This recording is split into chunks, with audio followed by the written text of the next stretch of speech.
All right. Hi, everybody. It's Darlene with Featherweight Doctor in the beautiful Pacific Northwest, although today is kind of overcast. I am really excited about our live this afternoon. We are going to have a special guest, so everybody needs to behave themselves and make her feel welcome. She's a colleague of mine from Oregon, Newburgh, Oregon specifically, but she probably covers the whole territory. She'll tell us all about that in a minute. And we're going to interview each other because Karen and I need to get to know each other a little bit better. Karen, your camera went away. Oop, what happened?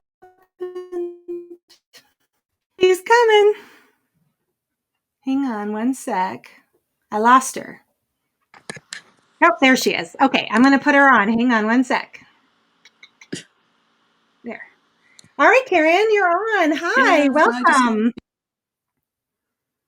Can you hear me okay? Oh, there you are.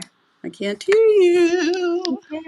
Hold on, let me check something real quick. Nope, my microphone's open. Oh, can you hear me now? What happened? Can you hear me now?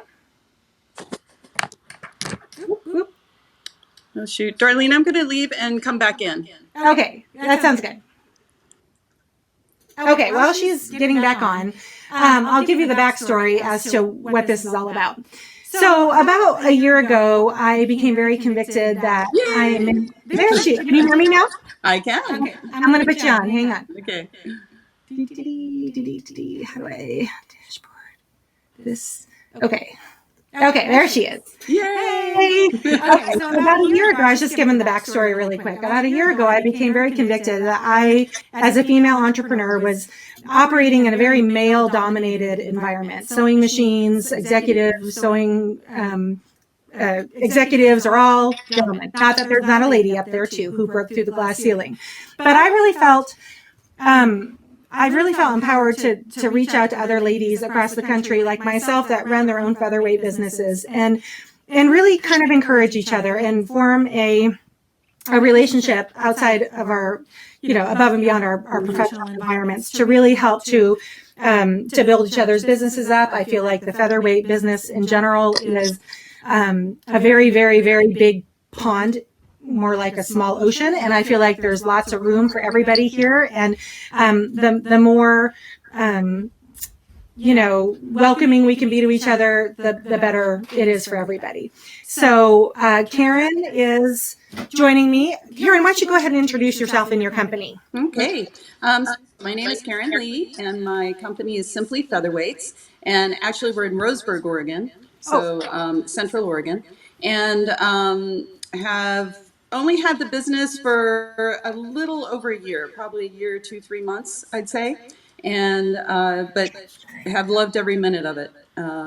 I teach classes, I do vendor booths at quilt shows, have a website, simplyfeatherweights.com. And I just really want to thank Darlene for doing this because I agree about the women in the business.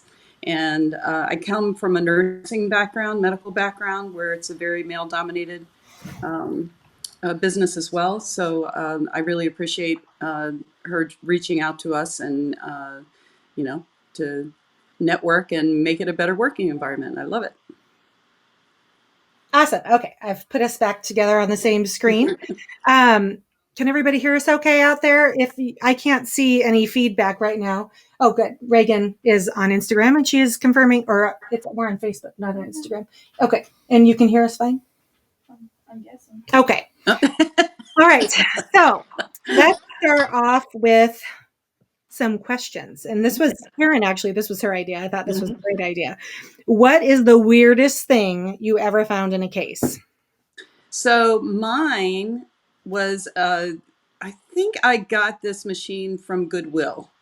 And I brought it home, probably was sitting there for a while, and I went to clean it, opened up the case, and this little guy popped out, if you can see it. Is that a voodoo doll? Witch. It's like a little witch. She's got a broom on her and everything, but it was stuck to the lid. So when I opened the lid, it flew out at me and scared the bejesus out of me. Oh my goodness. But I just love her, though. If you look at her face, she has, let me get you back in. Look at her big nose. I know. It's the funniest thing. And she's got, you can see her little broom that she's riding and everything. Wow. So I Someone have went no through a lot of complaint. trouble with that. I know. It just cracks me up. So anyway, other than, the occasional dead spider and stuff, that's Oh, probably about the weirdest one for me. yeah. I was trying to think what the weirdest thing I've found. I do shop goodwill.com also, because a lot of times you can get a good deal if you know what you're doing and you're willing to put a little elbow grease in. Right. And I have definitely found dead carcasses, like Ooh. remnants of rat droppings Hmm. and dead cockroaches. Cockroaches are, a Yeah. real popular dead creature in the but I have found some valuable accessories too, like Mhm. people, not like real, I haven't found a penguin or anything, but like, Yeah. yeah, I wish that would be awesome. Hmm. But definitely like some of the pink, I found a pinking attachment one time. And uh, Oh, nice. I actually love kind of going through the cases because I feel like it's the history of how the machine was used. Like when I Right, see right. like the sock darner and Hmm. other handwork and stuff. One time I found a gal's, the original owner was from New York City, New York, and Hmm. it had her whole, like those made by tags with her name on them. So I was Oh, able to very kind of cool. pass that on to someone, to the new owner, which was kind of nice.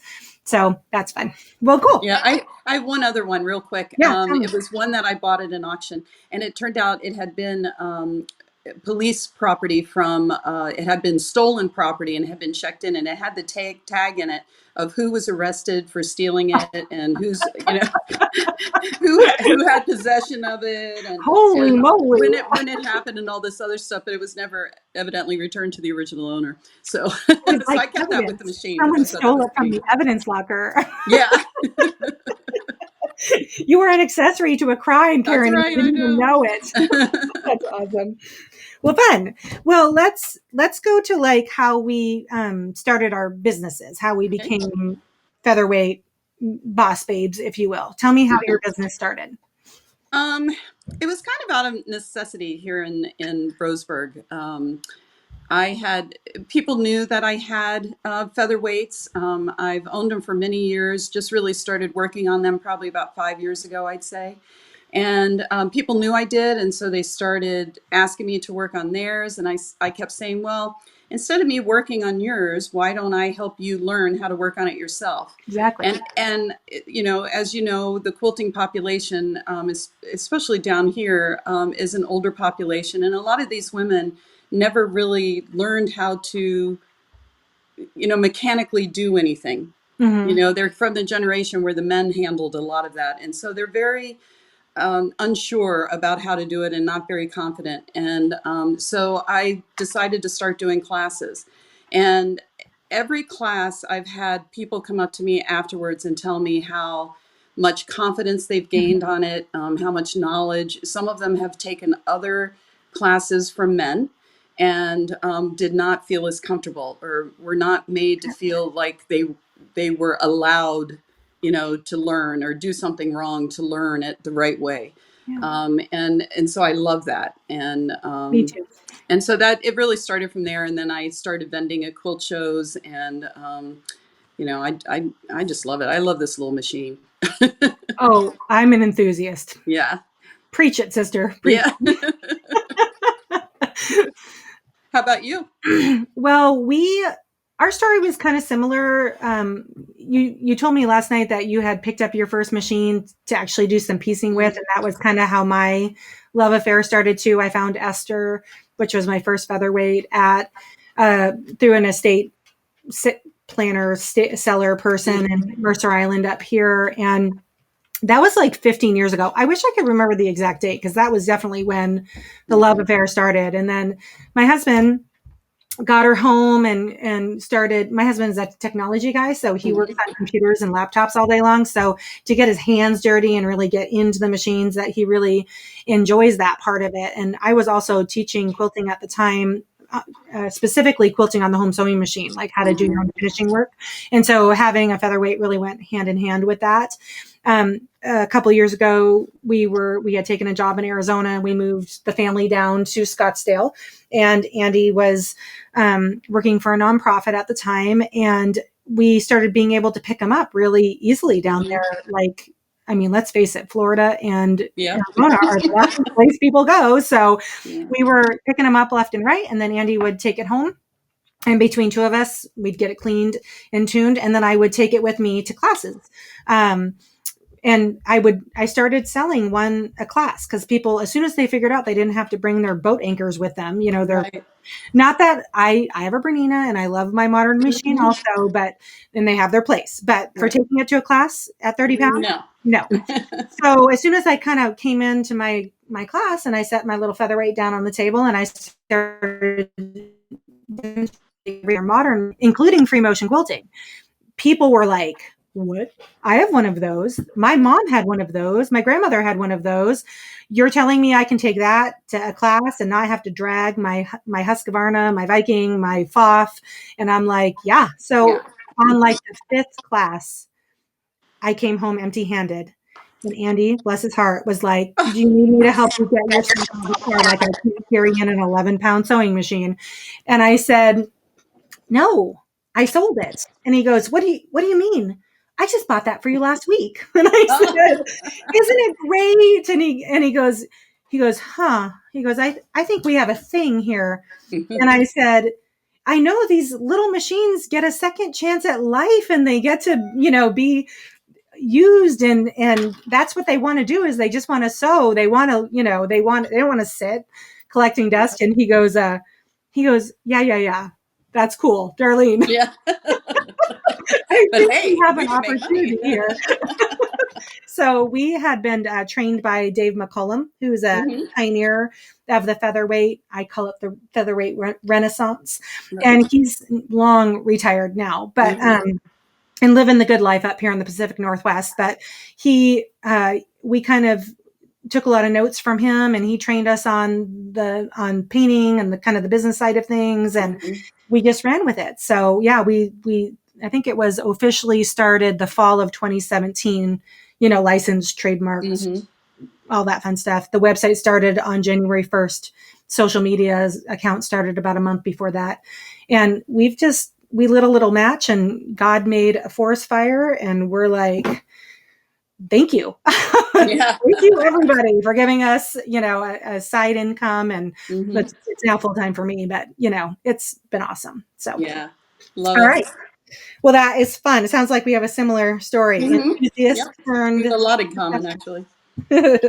All right. So we were talking last night about questions, and we were talking about what we want to communicate. And in this weird quarantine season where Mm-hmm. you and I both, our businesses have been pretty hard hit by the stay at home orders and Yep. shows canceled, workshops canceled. I mean, thank goodness we have our websites. Yeah. But we thought it'd be fun to talk about where we'll be in a year, because Lord willing, we will be out of this season and on to something amazing. So, Caryn, where do you think Simply Featherweights will be in a year? Mm.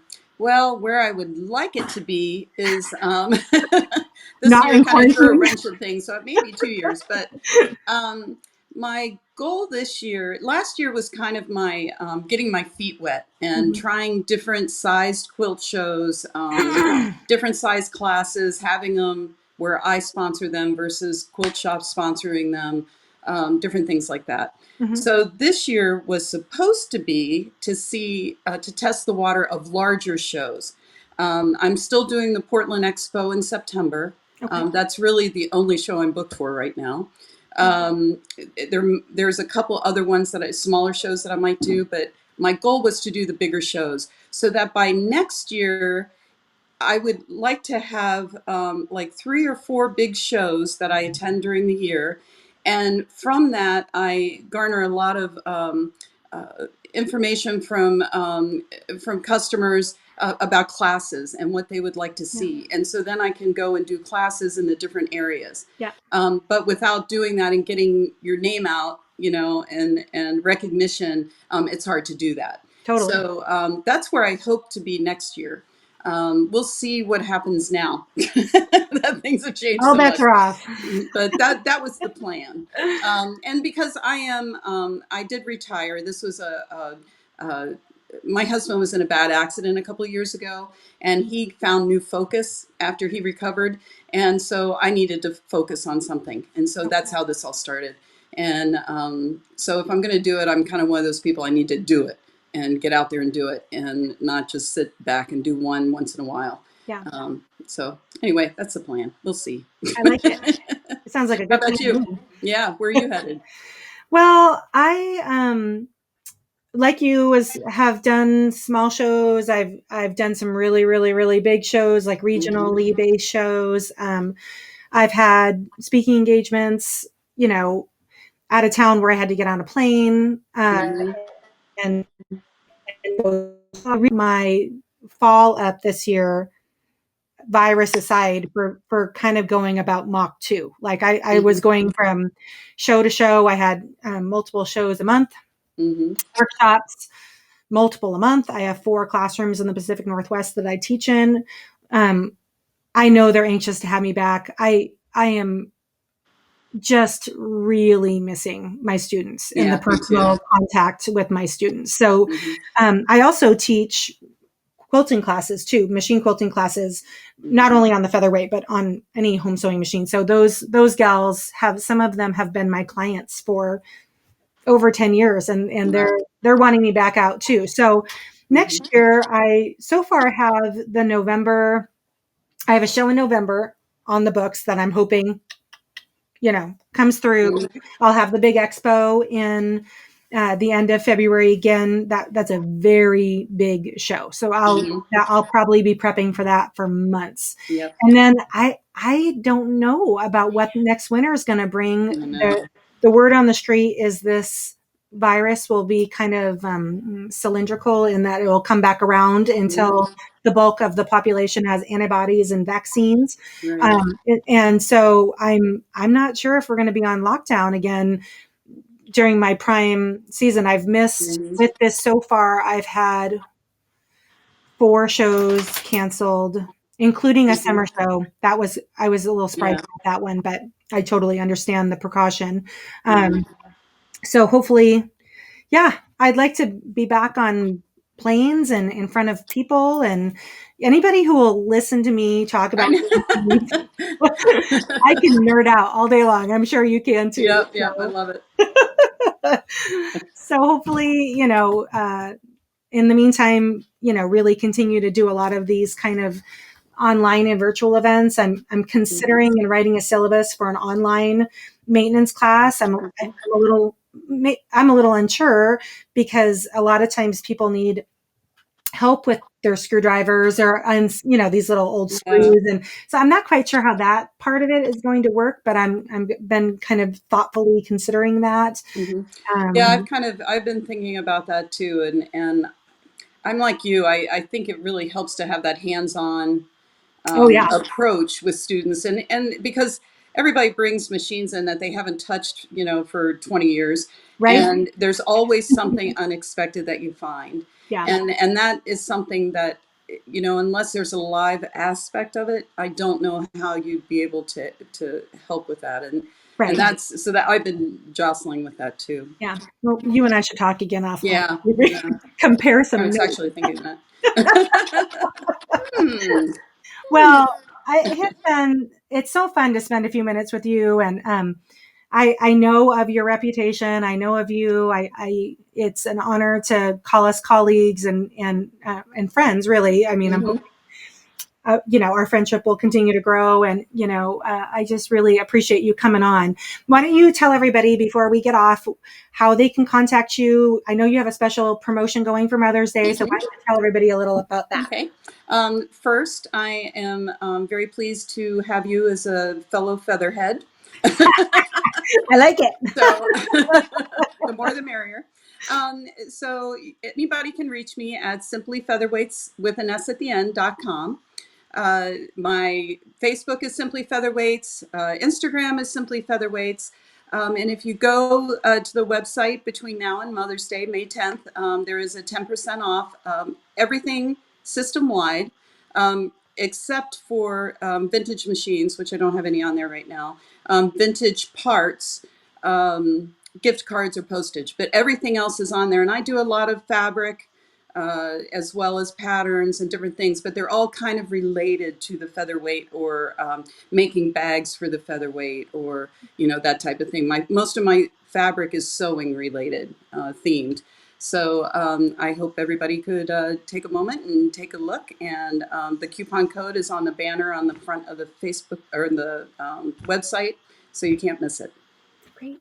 Yes, everybody, go out and like her and follow her on Instagram and Facebook. Yes, please.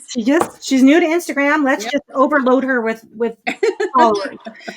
All right. Well, as I say at the end of all my videos, if you haven't already liked, followed, or subscribed to me, you can go to Facebook, Instagram, or YouTube under Featherweight Doctor. I have coming up on Friday. Today's Wednesday. The days are running together. Yes. Friday, I'm going to do another happy hour sew in. Hopefully there'll be some actual sewing that'll take place. Last week I had work and I couldn't forego work to sew. So everybody got to see me service a featherweight. So that'll be from 4 to 5 Pacific Standard Time on Instagram, Facebook, YouTube. If you have any questions that you'd like me to talk about during the Ask the Doctor series, which will be on next week with, you can go ahead and email at info@featherweightdoctor.com. And as always, our website has free shipping. So if you are in need of maintenance parts, kits, all of that fun stuff, then go ahead and take a look at that. www.featherweightdoctor.com. Okay. Caryn, thank you so much, SEW, Thank you. And thank you so much for having me. It's all been right. We'll fun. talk to you soon. Bye.